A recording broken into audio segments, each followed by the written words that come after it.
Sharon Stone hosting a party in her New York apartment. The film filmed in Morgan Court, Madison Avenue, apparently. A housewarming party. It's the film Sliver, a kind of cash-in on the success of Basic Instinct.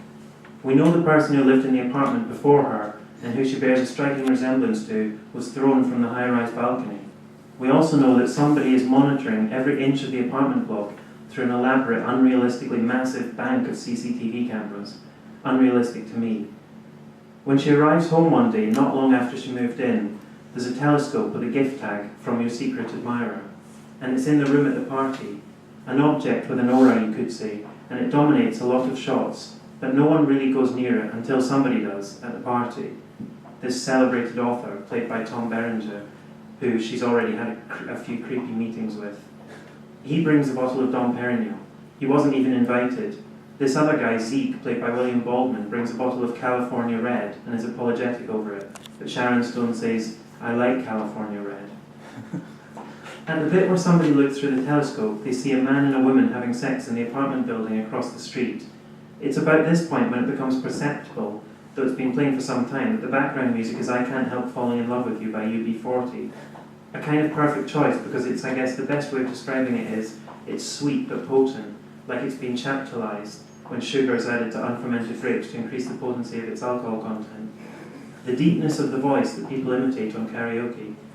Anyway, it's the same in the film because it's a sweet moment. They all have a laugh at the couple's expense and also at Sharon Stone's, calling her a peeping Tom, though she'd not looked in it before as far as we know. After everyone leaves, and she has to kind of push both the male suitors out the door, she looks again through the telescope to find the postcoital couple staring back at her through their own identical telescope, and she visibly shivers. I had a dream last night that you sang lead vocals on my album and it went very, very big. That's how the rumour has it disco producer Jacques Morelli approached the man with the big voice, Victor Willis, in the 1970s. And it was basically always a dream or a fantasy for the Village People, because even when they started recording under the name Village People, there were no Village People, only Jacques writing and producing in Willis's voice. It wasn't until they were called to perform on American Bandstand that they famously put out an advert for macho types, must dance and have a mustache, though most of the Village People were recruited incidentally and not by auditions, like Glenn Hughes, who worked on the toll at the Brooklyn Tunnel, and Philippe Rose, a barman in the Village.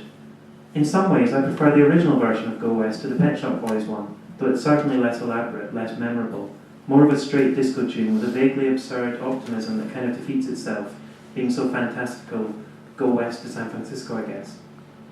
The Pet Shop Boys version is so much more ambitious and expansive. Then there's the added verse, there where the air is free, we'll be what we want to be, now if we make a stand, we'll find our promised land, which is a lot more knowing and less naive than the other version. Writing the necessary violence of Make a Stand into the song, and obviously we know the militarization in the Howard Greenlaw video and the marketing, etc., with its bouncy balls like National Lottery balls all over the screen. One of the major differences in the respective videos is maybe the difference between a costume, as in Village People, and a uniform, as in Tennant and Lowe in their yellow and blue military outfits. When Relax was banned by the BBC in 1985, it became the kind of howl of 80s pop music.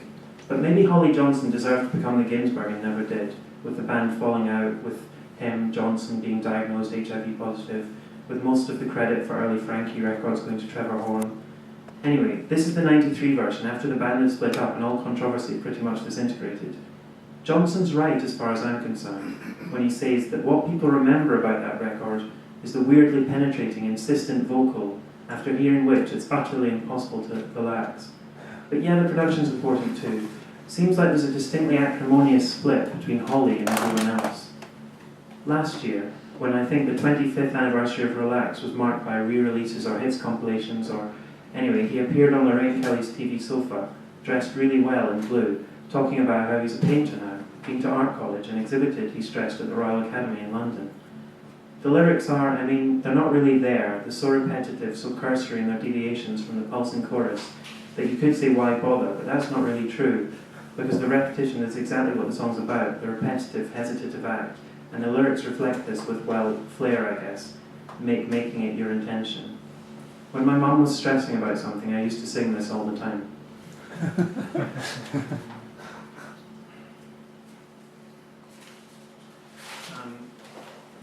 So this was a little thing I edited in Edinburgh, which was called Perplex, which was basically it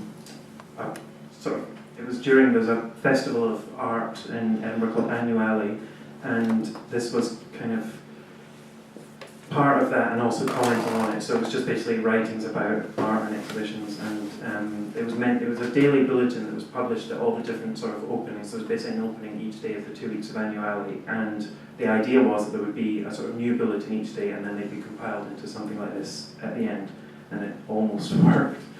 Anyway, I'm going to read a couple of my, or maybe just one of my things.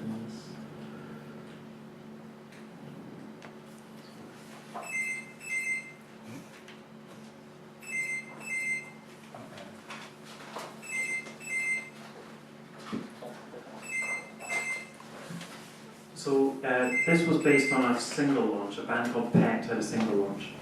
And I actually, the problem was getting people to write for this. So I actually didn't even go to the single launch. This was actually just based on hearing the song. Song's a good spine and has knuckles. Is taut at the femur like it should be. Crumples just at the groin in a good way. Song chalky behind earlobes, maybe from sweat. Song half asleep or a dream or pretending to. Song well padded around the coccyx, unprotruding. Song flexi interphalangeal articulations and metacarpophalangeal joints. Song well scraped at the tongue. It's not like you're aware of the sphenoid bone. Less oval window, more diamond near song's stape. Song taking requests and ignoring them quite well. Song a spiracle by the jaw if I had a spiracle at all. Horseshoe hyoid towards the end, the lucky way up. Sags at the sagittal, tears at the ducts. Neck muscles untensed, eyelids blinking slowly.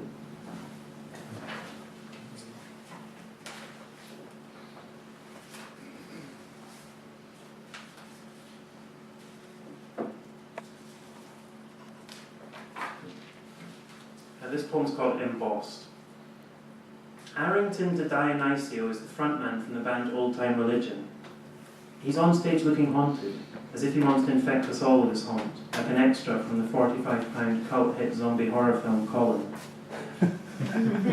He's here promoting his new album, a mouthful of a solo project, Arrington de Dionysio's Malakat Dansinga. Drumming, he's roped in Owen Curtis Williams. Sometimes it feels as if it's impossible to see a band in Edinburgh without seeing Owen unzip his grey hoodie and crack his knuckles, getting ready to play drums. He plays with Jesus H. Fox, The Pineapple Chunks, Rob St. John, Randan Discotheque, Benny Hem Hem, and That's What the Old Man Said and He Never Came Back. He's previously played with Emily Scott, Wood Pigeon, Our Ladies of Sorrow, Shere Khan, Eagle Owl, T-Soleil, and Prose. Then there are these one-off flirtations with visiting bands. I'm panging horrendously, coveting that floaty, amorphous, polygamous creative life, dreaming of enslaving myself all the time to the whims and attitudes of other artists. But through that, well, I don't know really how it works. Owen's his own artist too, a better one, because of the must-be exhilarating influence of all these other bands with all their different ideas and styles. Anyway, the truth is, Owen's so in demand because he's a really great drummer, his tongue lolling out, his head flung back as if his brain had slipped down to his chest, and that's what's instructing the battering of the sticks in his fists onto the kit. When I first arrived tonight, he was smoking a cigarette outside, and I did that sort of awkward nod. He's wearing a black t-shirt with a cute, angry, embossed picture of a grizzly bear that I'm sure I've seen him wear before. This poem's called Shapes. Domino's head is on my shoulder. On stage, the Shapes are playing along with the London Sinfonietta, a really great piece called Chopped and Screwed. We're both crushing massively over the drummer Mark, who sometimes sings as well.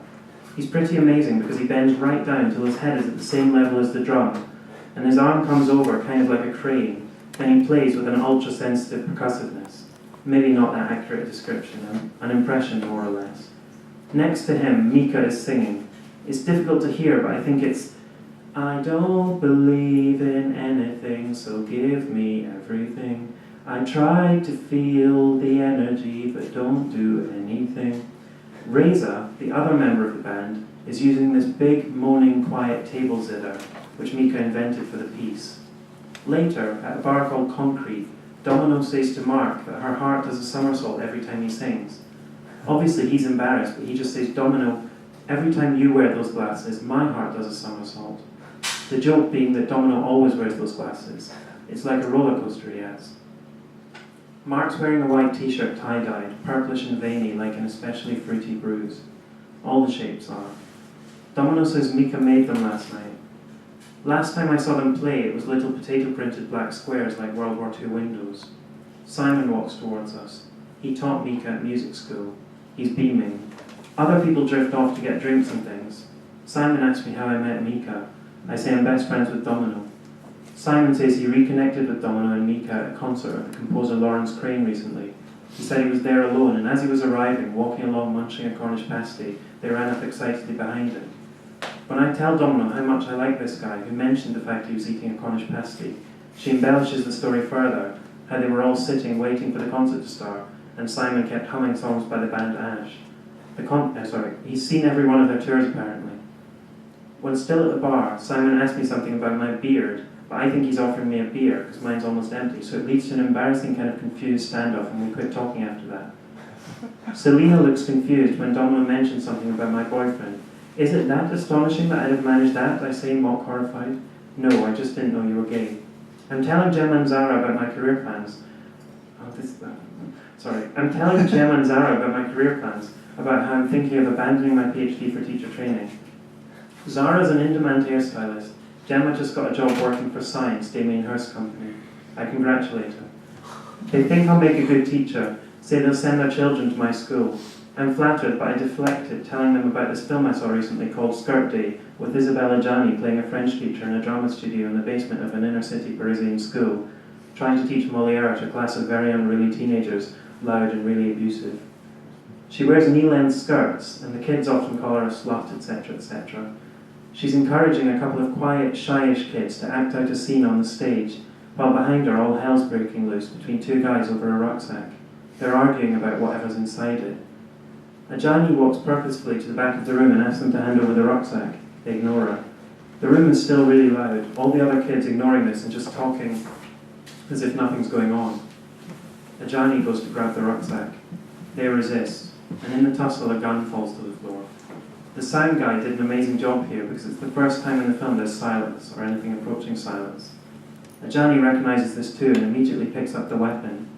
Something inside her flips, like her heart gasps, because the sound of quiet is so alien to her teaching life.